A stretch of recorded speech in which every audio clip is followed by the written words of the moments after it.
ICSE coaching क्लासेसमध्ये मी आपले सर्वांचे स्वागत करतो। तर इंग्लिश ग्रामरमधला जो आपला पार्ट चालू आहे तर तो पार्ट आपण अभ्यासत आहोत। तो पार्ट आहे दी आर्टिकल। आर्टिकल नावाचा पार्ट आपण अभ्यासाला घेतलेला आहे। आर्टिकल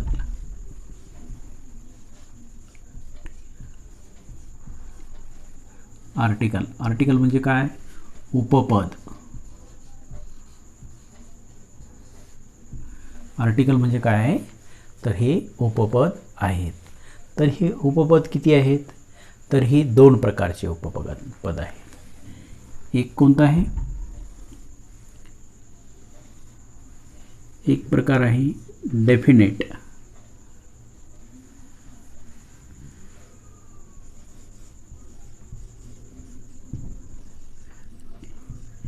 डेफिनेट आर्टिकल आणि दूसरा आहे इनडेफिनेट।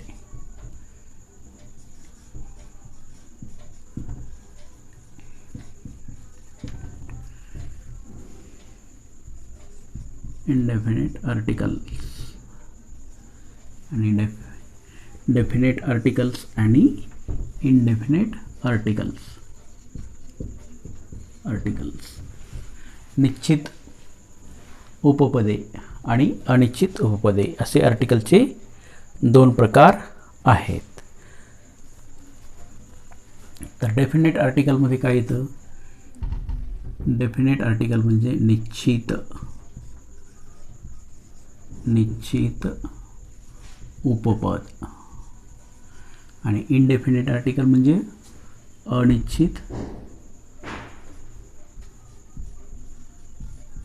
अनिश्चित उपपद असे हे आर्टिकल दोन प्रकारचे आहेत। तर ह्या डेफिनेट मध्ये काय येतं? डेफिनेट मध्ये येतं द, हे एक आर्टिकल येतं फक्त। आणि इनडेफिनेट मध्ये काय काय येतं? एन आणि अ, हे दोन हे इनडेफिनेट मध्ये येतात आणि द हे फक्त डेफिनेट मध्ये येत असतं। तर आपण सुरुवातीला अनिश्चित उपपदे बघू। सुरुवातीला कोणते उपपद बघायचे आपल्याला? अनिश्चित उपपदे। हे आर्टिकलचे जे दोन प्रकार आहेत तर त्यापैकी कोणते बघणार आहोत आपण सुरुवातीला? Indefinite articles.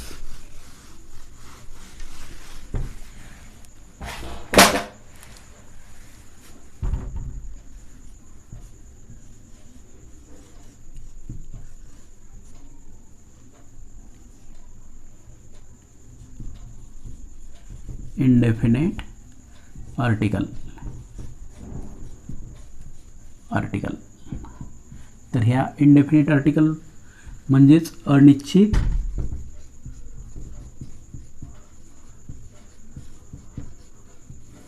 उपपदे।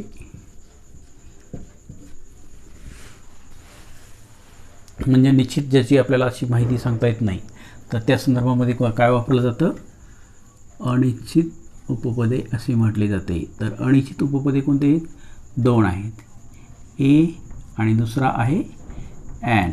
या दोन्हीचा उपयोग वाक्यामध्ये केला जातो। तर कोणत्या वेळी हा उपयोग केला जातो? तर हा वाक्यामध्ये कोणतं आर्टिकल आहे याच्या संदर्भात जी माहिती विचारली जाते तर त्यावेळेस आपल्याला दोन आर्टिकलची माहिती द्यावी लागते। एक असतं निश्चित उपपद आणि दुसरं असतं अनिश्चित उपपदे।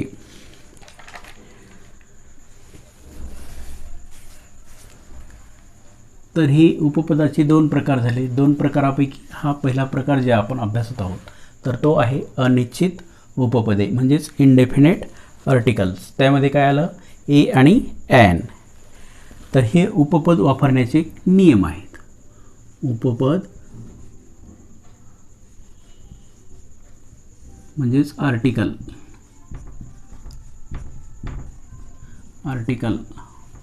वापरण्याचे नियम। तर आपल्याला कोणतंही वाक्य किंवा कोणताही घटक सोडवायचा जर झाला झाल्यास आपल्याला कशाचा आधार घ्यावा लागतो? आपल्याला नियमाचा आधार घ्यावा लागतो. नियमाशिवाय आपण कोणतंही वाक्य सोडवू शकत नाही. तर आपण सुरुवातीला अ नावाचं हे आर्टिकल घेऊ. A article.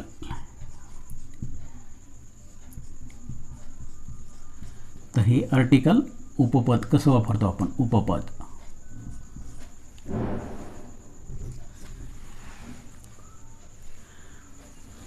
अ हे उपपद वापरण्यासाठी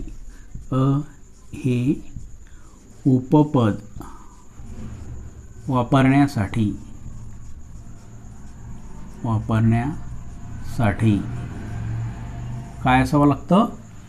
अ हे उपपद वापरण्यासाठी सामान्य नाम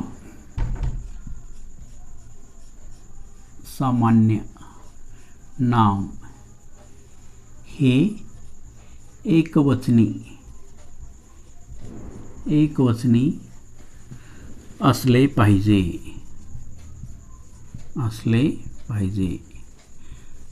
तर मग हे उपपद वापरण्यासाठी हे सामान्य नाम कसं असलं पाहिजे? ते एकवचनी असलं पाहिजे. नंतरचा सामान्य नाम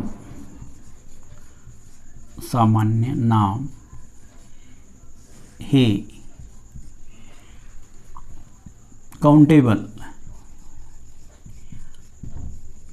काउंटेबल असले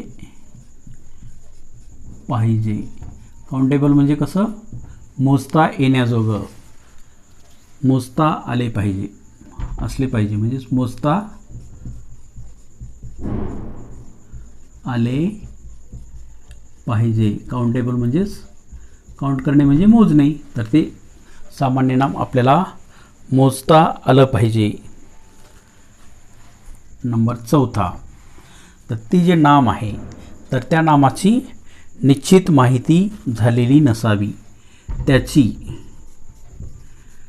निश्चित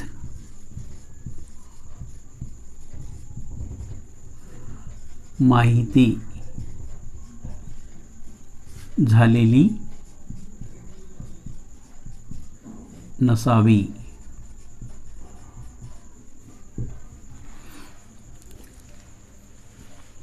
तर ते नाम हे आर्टिकल कधी वापरतो आपण? हे उपपद वापरण्यासाठी सामान्य नाम हे एकवचनी असले पाहिजे. सामान्य नाम हे काउंटेबल असलं पाहिजे. त्याची निश्चित माहिती झालेली नसावी. उदाहरणार्थ बघा काय वापरता येईल आपल्याला? उदाहरण म्हणून दिस इज अ बर्ड.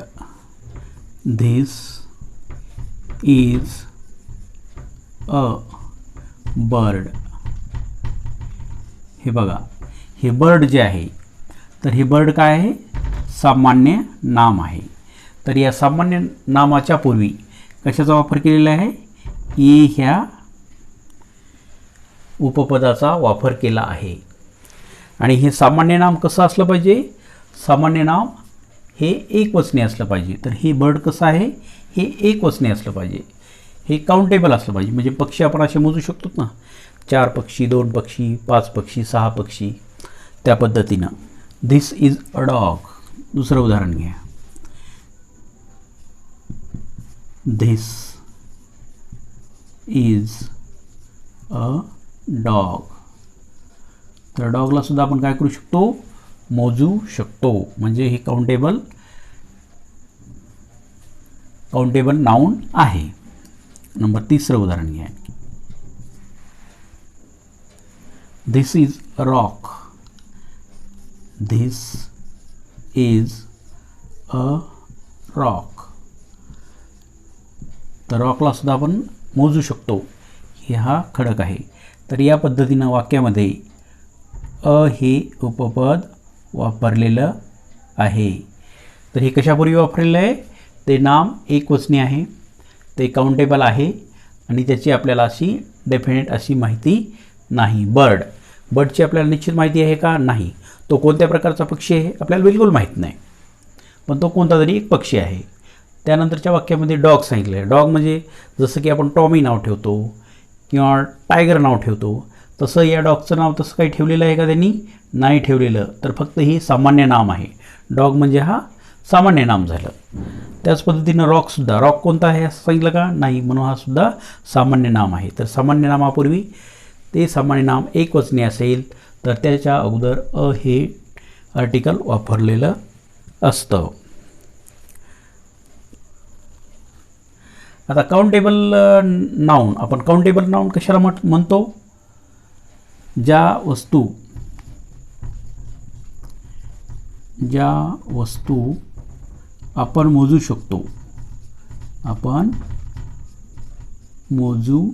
शकतो, त्यांना काय म्हटलं जातं?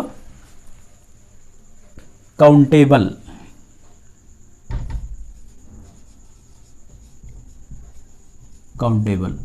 तर हे काउंटेबलमध्ये काय काय येतं बरं?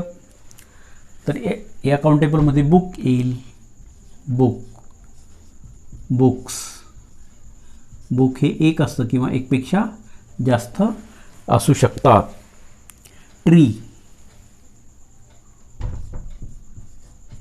ट्री म्हणजे झाड आणि ट्रीज म्हणजे अनेक झाडे. तर या पद्धतीने ही काउंटेबल नाउन असतात. तर दुसरा नियम बघू आपण. हा झाला एक नियम की हे उपपद आपण केव्हा वापरायचं म्हणून.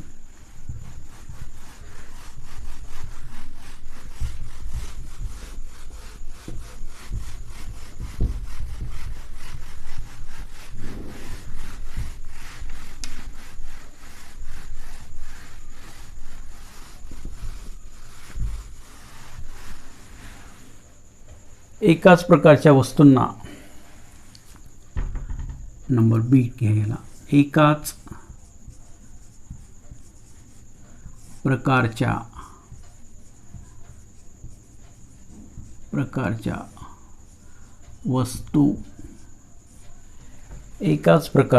वस्तूंना त्यांच्या अंगी असलेल्या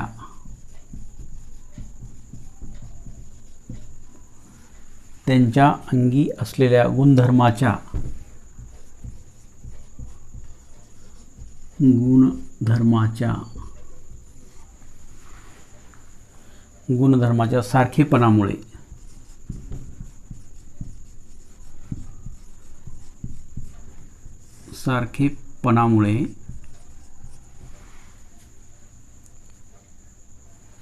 जे साधारण नाव दिले जाते,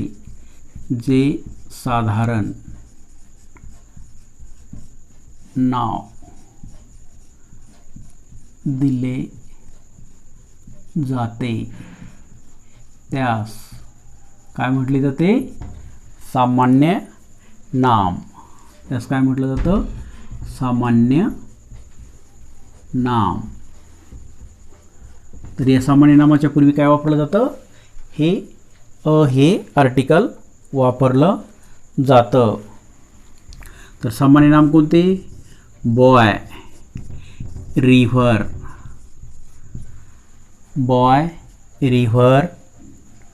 बुक,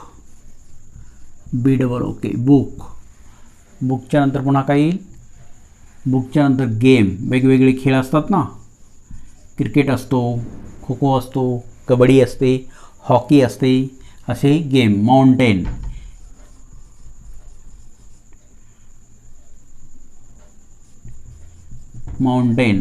म्हणजे वेगवेगळे पर्वत.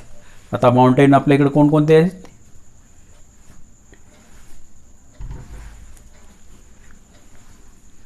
माउंटेन, MOUNTAIN, माउंटेन म्हणजे पर्वत. तर पर्वत कोणते आहेत आपल्याकडे? हिमालया, सह्याद्री, असे वेगवेगळे पर्वत आहेत. तर त्या पर्वताच्या नामापूर्वी ही पर्वताची नामंसुद्धा कशी आहेत? हे सामान्य नाम आहे. माउंटेन हा सामान्य नाम झालं. गेमसुद्धा वेगवेगळे आहेत, तर ते गेमला दिलेले एक सामान्य नाव आहे. बुक म्हणजे नेमकं विशिष्ट सांगितलं का? नाही. रिव्हर कोणती असं सांगितलं का? नाही. कोणती तरी एक नदी. मग त्या नदीचं नाव आपल्याला माहीत नाही, त्यावेळेस त्यासाठी कॉमन नाउन वापरलं जातं. ते कोणतं असतं? त्याच्या समूहामध्ये जे काही त्याच्या गुणधर्मामुळं त्याला एक साधारण असं नाव दिलं जातं, त्यास सामान्य नाम असं म्हटलं जातं. तर नंतरचा जो नियम आहे तर तो आहे इंग्रजी भाषेमध्ये. इंग्रजी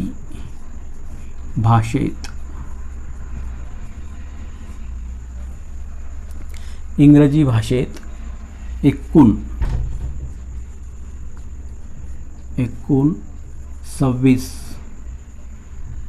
26 मुळाक्षरे असून, मुळाक्षरे म्हणजेच अल्फाबेट्स, मुळाक्षरे असून 21 व्यंजने आहेत. 21 व्यंजने आहेत. मग 21 व्यंजने आहेत म्हटल्यावर बाकीचे जे काय राहिलेले 5 आहेत, तर ते 5 काय आहेत? स्वर आहेत. तर बघा हे कोणकोणते आहेत? B, C, D, F, G, H, J, K, L, M, N, P, Q, R, M N O P Q R, S, T, U, V, W, X, Y आणि झेड असे हे 21 मुळाक्षरं जे आहेत, तर हे 21 मुळाक्षरं काय म्हणून ओळखले जातात? व्यंजनं म्हणून. बघा हे 1 2 3 4 5 6 7 8 9 10 11 12 13 14 15 16 17 18 19 20 21 हे 21 हे व्यंजने आहेत. त्यानंतर अ उपपद वापरण्याचा अपवाद. आता अ उपपद कधी वापरत नाहीत बघा. अ उपपद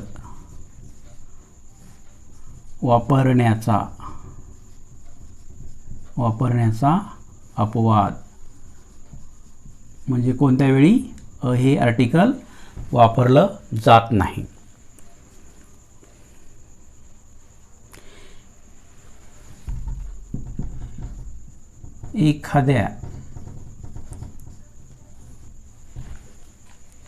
एखाद्या स्वराने सुरू होणाऱ्या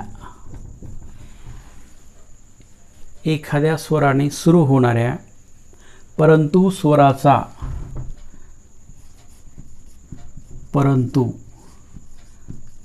स्वराचा उच्चार हा व्यंजनासारखा होत असेल. स्वराचा उच्चार हा व्यंजनासारखा होत असेल तर अ उपपद वापरत नाहीत. अ हे उपपद वापरत नाहीत.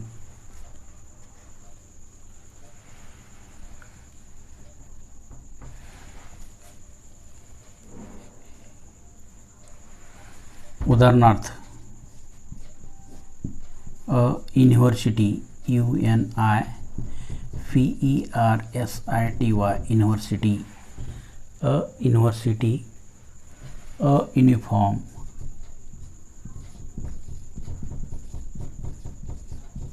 युनिफॉर्म. युनियन. युनियन.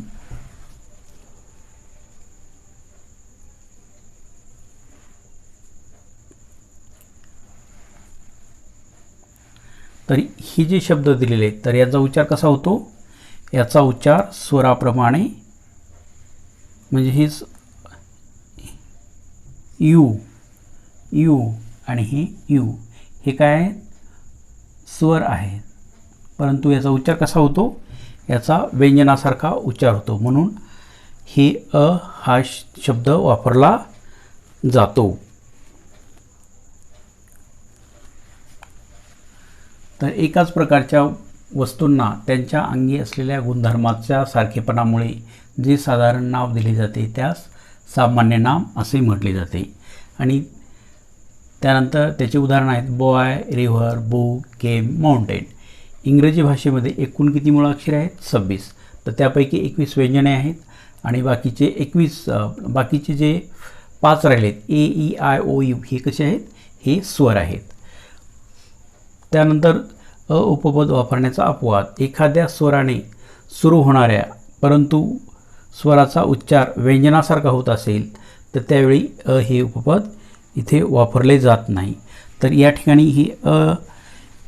हे उपपद काय केलं जातं, इथं वापरलं जात नाही कारण याच्या उच्चारामध्ये फरक पडलेला आहे.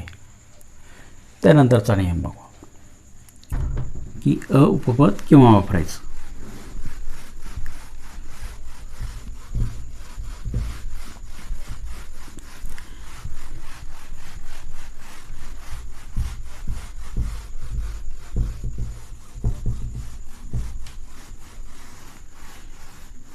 हे जे आर्टिकल आहे हे आर्टिकलचा वापर कोणत्या पद्धतीने होतो तर हे आपण अभ्यासत आहोत.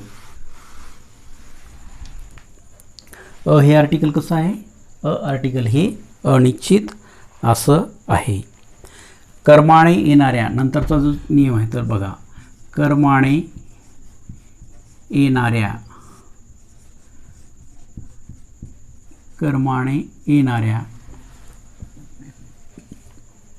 निरनिराळ्या वाक्यामध्ये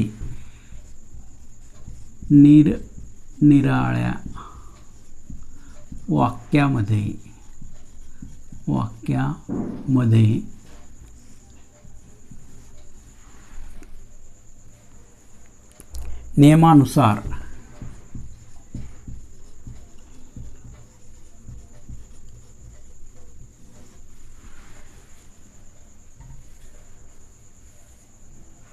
हे उपपद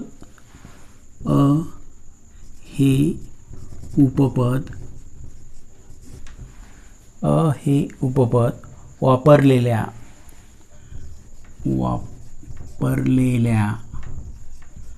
सामान्य नामापूर्वी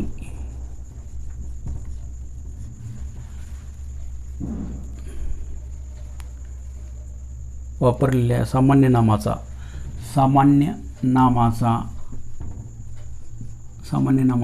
पुन्हा पुन्हा जर उल्लेख होत असेल, पुन्हा पुन्हा वापर करावा लागत असेल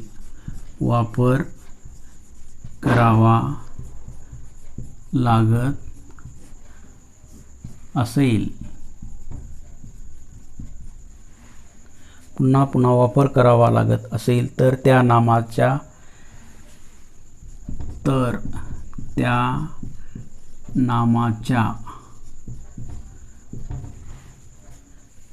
नामाच्या पहिल्या वापरापूर्वी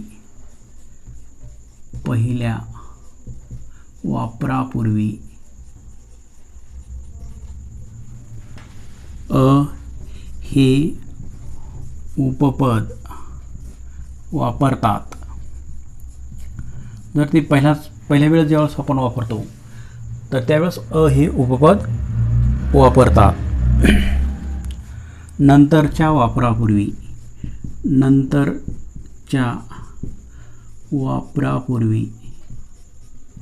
द हे उपपद वापरतात. द हे उपपद कसं आहे, डेफिनेट असं उपपद आहे. उदाहरणार्थ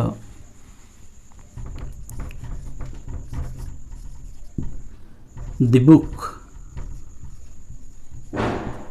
उदाहरणार्थ this is a book, this this is a book. हे काय आहे? पुस्तक आहे. The book is written by. The book is WRITTEN written by. This book is written by Rama. तर बघा पहिलं जे बुक आहे ही सामान्य नाम आहे, तर त्याच्यापूर्वी आपण कोणतं आर्टिकल वापरलेलं आहे? अ वापरलेलं आहे. परंतु तेच सामान्य नाम पुन्हा परत आलं तर त्यापूर्वी आपण कोणतं आर्टिकल वापरलेलं आहे? द हे आर्टिकल वापरलं आहे. म्हणजे जर ते वाक्यामध्ये पुन्हा तेच सामान्य नाम जर आलं असेल तर त्या सामान्य नामाच्या पूर्वी कोणता शब्द वापरला पाहिजे? द हा शब्द वापरला पाहिजे.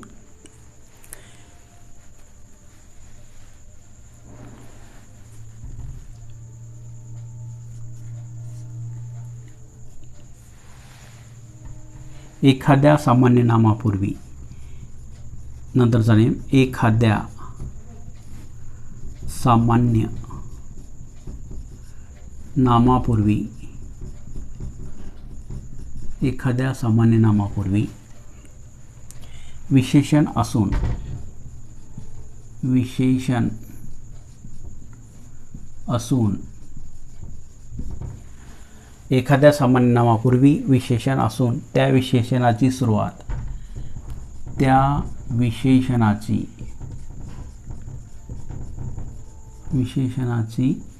सुरुवात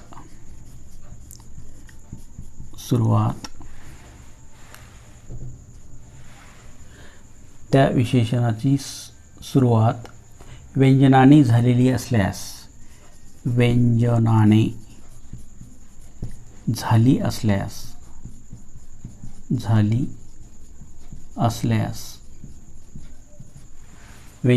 झाली असल्यास त्यापूर्वी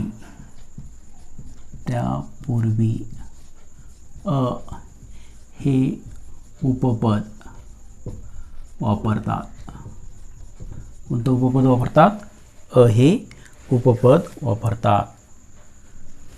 उदाहरणार्थ, I saw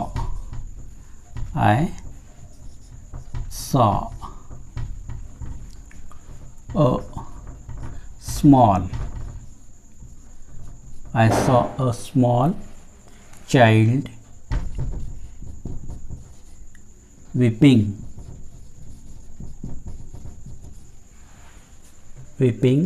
for toys. तर बघा, तर ही जे विशेषण आलेलं आहे, काय आलेलं आहे? हे स्मॉल. चाइल्ड काय आहे? ही नाम आहे. ह्या नामाबद्दल विशेष माहिती सांगणारा शब्द हा स्मॉल आहे. तर ह्या स्मॉल या शब्दापूर्वी कोणतं आर्टिकल वापरलं जातं? अ हे आर्टिकल वापरलेलं असतं. तर आता तुमच्या अ या उपपदाचा वापर केव्हा केव्हा होतो हे तुमच्या सर्वांच्या लक्षात आलेलं आहे. तर ते सामान्य नाम आहे, तर ते कसं असलं पाहिजे? काउंटेबल असलं पाहिजे. त्याचबरोबर ते कसं असलं पाहिजे? एकवचनी असलं पाहिजे.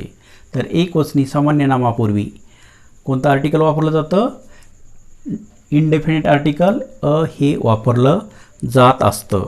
त्यानंतर दुसरं जे आर्टिकल आहे आपलं, तर ते आर्टिकल कोणतं आहे? इनडेफिनिट आर्टिकलमधला ॲनचा उपयोग कसा होतो? तर ॲनचा वापर वाक्यामध्ये कसा केला जातो ते आपण बघूया. अ हे आर्टिकल कसं वापरलं जातं हे तुमच्या सर्वांच्या लक्षात आलेलं आहे. जर समजा लक्षात येत नसेल तर तुम्ही हा व्हिडिओ पुन्हा बघू शकता आणि त्याच्यातून तुम्ही हे आर्टिकलचा वापर कसा करायचा ते तुम्ही शिकू शकता. सरावाच्या अंती तुम्हाला हे आल्याशिवाय राहत नाही ॲन वापरण्याचा. आता ॲन आर्टिकल कसं वापरतात तर ह्या ॲनचा उपयोग आपण शिकू. ॲन ई बघितलं ना आपण. आता त्याच्यानंतर ॲन हे उपपद ॲन कधी कधी वापरण्यात येतं. तर याच्यासाठी सुद्धा सामान्य नाम कसं असलं पाहिजे? सामान्य नाम हे एकवचनी असलं पाहिजे, एकवचनी. आणि एकवचनी सामान्य नामापूर्वी ॲन हे आर्टिकल वापरतात का? नाही. ते सुद्धा कसं असलं पाहिजे? एकवचनी असलं पाहिजे. ते काउंटेबल असलं पाहिजे. ते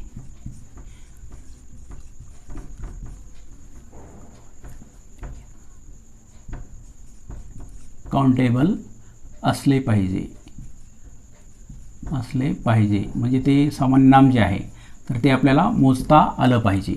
काउंटेबल म्हणजे त्याचे मोजमाप करणे. त्याची सुरुवात, त्याची सुरुवात, त्याची सुरुवात कशाने झाली पाहिजे? स्वराने झाली पाहिजे. त्याची सुरुवात स्वराने झालेली पाहिजे. तर कोणकोणते आहेत स्वर? ए, ई, आय, ओ आणि यू हे 5 स्वर दिलेले आहेत. तर ह्या 5 स्वरापैकी त्या सामान्य नामाची सुरुवात झालेली पाहिजे. मग त्याच्या अगोदर आपण कोणतं आर्टिकल वापरतो? ॲन हे आर्टिकल वापरत असतो. हां, त्याची निश्चित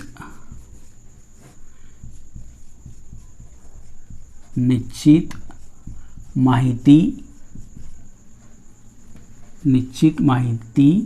नसावी. त्या सामान्य नामाची निश्चित माहिती असली पाहिजे का? नाही. तर ती कशी असली पाहिजे? अनिश्चित अशी असली पाहिजे. उदाहरणार्थ घ्या आता. For example, I saw an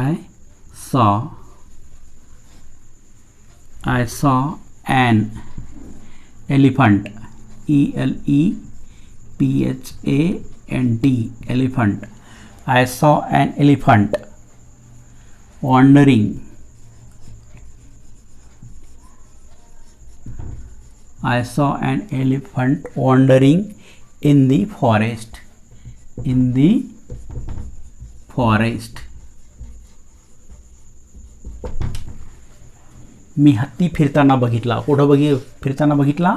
in the forest. फॉरेस्टमध्ये बघितला. तर ही या वाक्यामध्ये जे नाम आलेलं आहे ते कोणतं आलेलं आहे? एलिफंट. तर त्या एलिफंट या नामापूर्वी कोणतं वापरलं जातं? ॲन हे उपपद वापरलेलं असतं. कारण याची कशाने सुरुवात झालेली आहे या सामान्य नामाची? तर ही ई पासून सुरुवात झालेली आहे. ए, ई, आय व यू यापैकी. म्हणून त्या सामान्य नामापूर्वी आपण ॲन हे आर्टिकल वापरलेलं आहे. नंतरचं उदाहरण घ्या.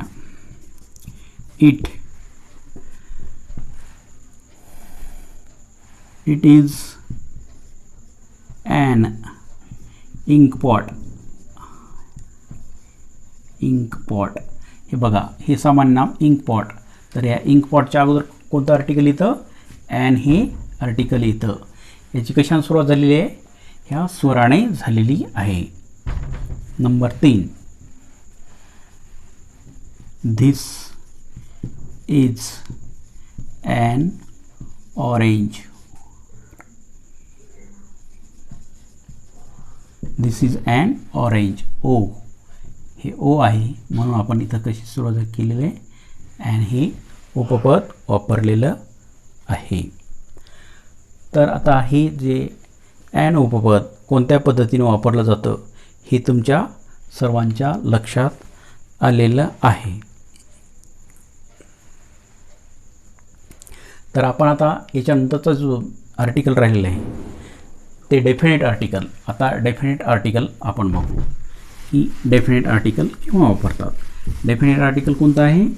डेफिनेट आर्टिकल द हे आहे.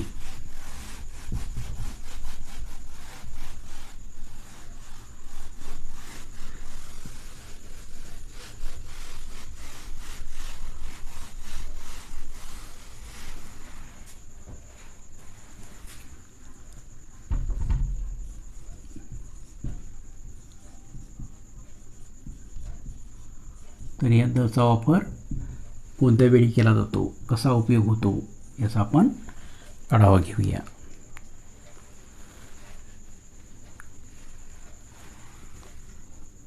द हे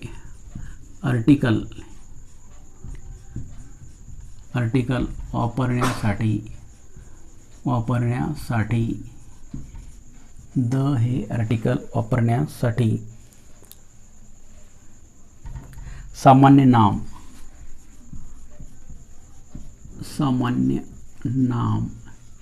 हे कसं असलं पाहिजे, एकवचनी. कसं असलं पाहिजे, एकवचनी असलं पाहिजे. नंबर 2, ते काउंटेबल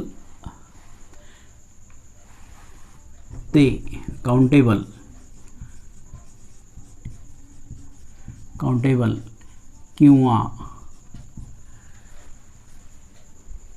अनकाउंटेबल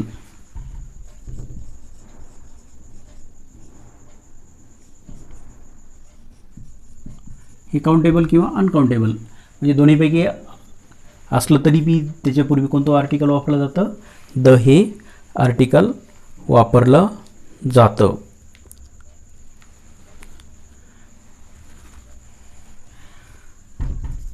त्याची माहिती कशी असली पाहिजे, निश्चित असली पाहिजे. माहिती निश्चित असली पाहिजे. आपण अगोदर जे बघत होतो ए आणि एन, तर याच्या बाबतीमध्ये कशी होती, त्याची माहिती आपल्याला आवश्यकता नव्हती, ती अनिश्चितच असावी, निश्चित असण्याची आवश्यकता नव्हती. परंतु ह्या डेफिनेट आर्टिकलमध्ये द मध्ये कशी असली पाहिजे, त्याची माहिती निश्चित असली पाहिजे. उदाहरणार्थ the table, the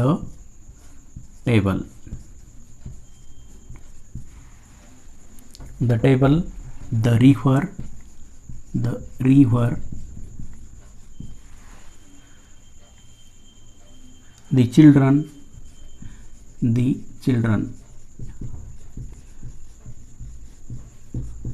the milk, the sky,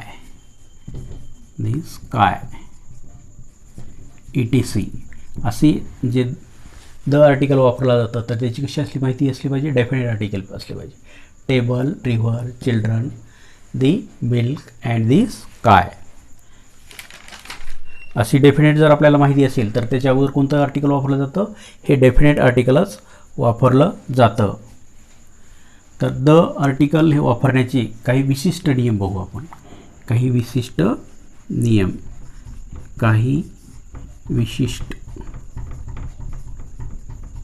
नियम म्हणजे आपलं वाक्य अगदी बरोबर येतं. जगातील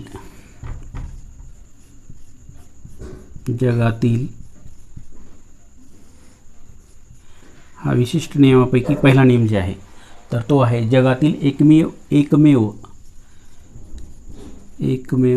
वस्तूंच्या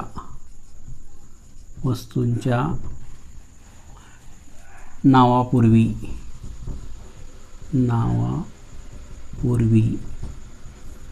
जगातील ज्या काही एकमेव वस्तू असतात तर त्या वस्तूच्या नामापूर्वी काय वापरलं जातं, नामापूर्वी द हे उपपद वापरले जाते. तर जगातील एकमेव काय आहे, तर जगामधल्या एकमेव वस्तू अशा आहेत, दी गेटवे ऑफ इंडिया,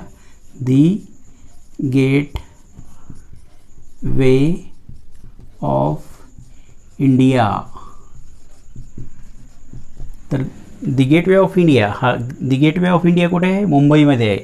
जगात दुसरीकडे कुठेही तुम्हाला पाहायला भेटणार नाही, म्हणून त्या नामाच्या अगोदर द हे आर्टिकल वापरलेलं असतं. दी ब्लॅक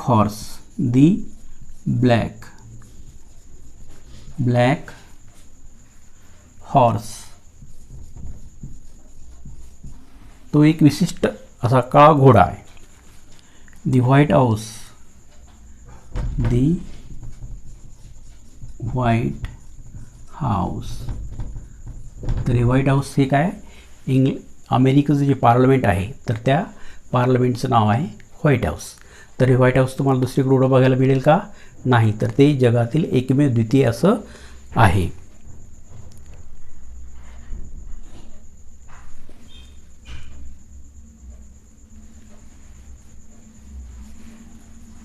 त्याचबरोबर दी ताजमहाल, दी ताजमहाल. ताजमहाल सुद्धा जगातला एकमेव असा आहे. तो कुठे आहे? आग्र्यालाच आहे. तो जगात दुसरी कुठंच भेटत नाही. दी रेड फोर्ट, दी रेड फोर्ट. हा रेड फोर्ट म्हणजे कोणता? आपल्या देशामधला लाल किल्ला हा दिल्लीला आहे. दिल्लीशिवाय जगात तुम्हाला कुठेही रेड फोर्ट पाहायला मिळणार नाही. म्हणून त्या नामापूर्वी आपण द हे आर्टिकल वापरत असतो. तर द हे आर्टिकल कोणकोणत्या नामापूर्वी वापरलं जातं? की जगातील ती एकमेव अशी जी काही वस्तू आहे तर त्याच्यापूर्वी द हे आर्टिकल वापरलं जातं. त्यानंतरचा नियम बघा.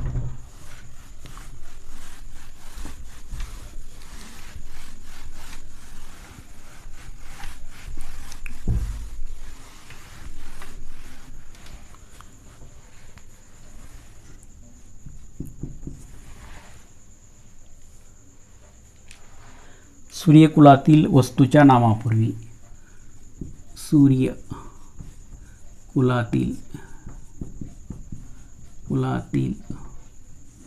वस्तूच्या नामापूर्वी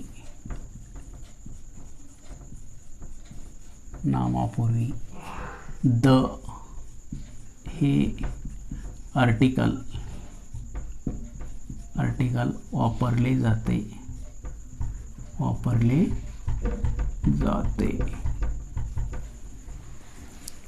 आता सूर्यकुलामध्ये काय काय आहेत, कोणकोणत्या वस्तू आहेत? तर तुम्हाला सर्वांना माहीत आहे एकच सन आहे म्हणून त्याला काय म्हटलं जातं? दी सन. नंतर काय काय आहे? सन झाल्याच्या नंतर द मून. तुम्हाला एकापेक्षा जास्त मून आठवतात का? The stars. The moon, the star, the अर्थ,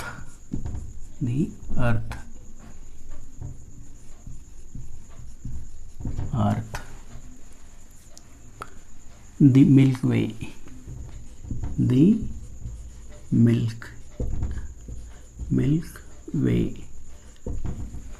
आकाशगंगा आपण ज्याला म्हणतो ना, तर त्याला मिल्क वे असं म्हणतात. तर सूर्यकुलामध्ये ज्या ज्या काही स्टार आहेत, सन आहे, स्टार आहे, मून आहे, अर्थ आहे आणि मिल्क वे आहे, या सर्वांच्या नामापूर्वी कोणतं आर्टिकल वापरलं जातं? डेफिनेट असं आर्टिकल वापरलं जातं, द. त्याच्यानंतरचा नियम आहे तिसरा. समुद्राच्या नामापूर्वी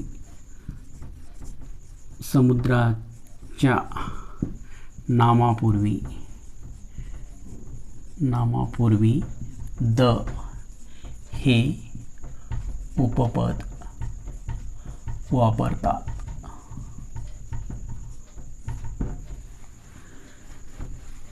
द हिंदी महासागर, हिंदी महासागर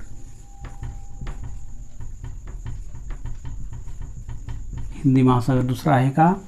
तर हा Hindi Mahasagar. The Pacific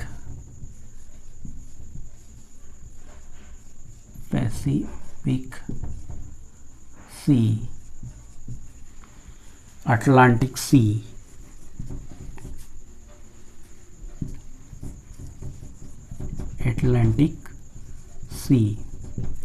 the Atlantic sea. तर ह्या प्रत्येक समुद्राच्या नामाच्या पूर्वी काय वापरलं जातं? आर्टिकल द हे आर्टिकल वापरलेलं असतं. The Indian ocean, the Indian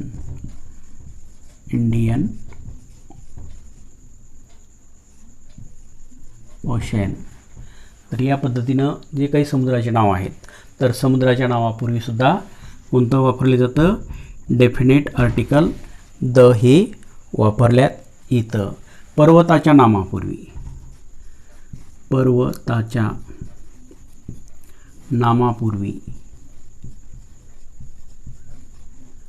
the हे उपपद वापरतात. आता पर्वताची नावं जे आहेत, पर्वत कोणकोणते आहेत आपल्याकडे? आपल्या जवळचा द हिमालया, द हिमालया, हिमालया, हिमालय, हिमालय पर्वत आहे ना, तर तो the Himalaya. The Sahyadri, the Sahyadri, Sahyadri.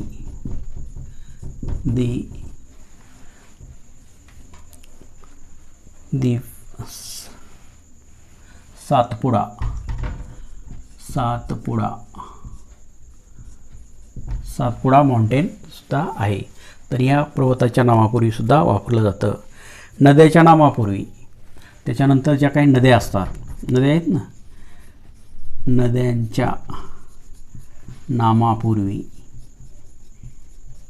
नद्यांच्या नामापूर्वी द हे उपपद वापरतात. बघा आता नद्यापैकी कोणत्या माहिती आहेत तुम्हाला? बघा, दी गंगा, गंगा ही एकमेव नदी आहे, GANGA, गंगा.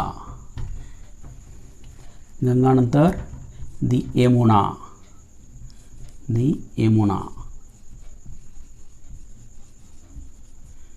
दी गोदावरी, दी गोदावरी. अशा या नद्यांच्या नावापूर्वी कोणतं आर्टिकल वापरलं जातं? द हे आर्टिकल वापरलं जातं. त्याचबरोबर तर हे तुमच्या लक्षात आलेले असतील की आपण कधीकधी ह्या दचा वापर करत असतो. तर हे ए अँड हे दोन कसे आहेत? हे दोन आर्टिकल हे अनिश्चित असे आर्टिकल आहेत. आणि दुसऱ्या प्रकारचं जे आर्टिकल आहे तर ते आहे डेफिनेट आर्टिकल. डेफिनेट आर्टिकलमध्ये काय येतं? डेफिनेट आर्टिकलमध्ये फक्त आणि फक्त एकच येतं, ते म्हणजे द. ज्या वस्तूची आपल्याला निश्चित अशी माहिती असते, तर त्या निश्चित जी काही माहिती असते निश्चित असती, तर तिथं आपण द हे आर्टिकल वापरत असतो. म्हणजे सूर्यकुलातील वस्तू असतील, पर्वताची नावे असतील, नद्यांची नावे असतील, तर त्या सर्वांच्या अगोदर आपण कोणतं आर्टिकल वापरत असतो? द हे आर्टिकल वापरत असतो. तर उपपद जो प्रकार आहे तर तुमच्या सर्वांच्या लक्षात आलेला असेल असं मी गृहीत धरतो. आणि हा व्हिडिओ तुम्हाला आवडला आहे तर तुम्ही सर्वांना काय करा, तो शेअर करा, लाईक करा, कमेंट करा आणि जे कोणी नवीन असतील त्यांनी या व्हिडिओला सबस्क्राईब करा.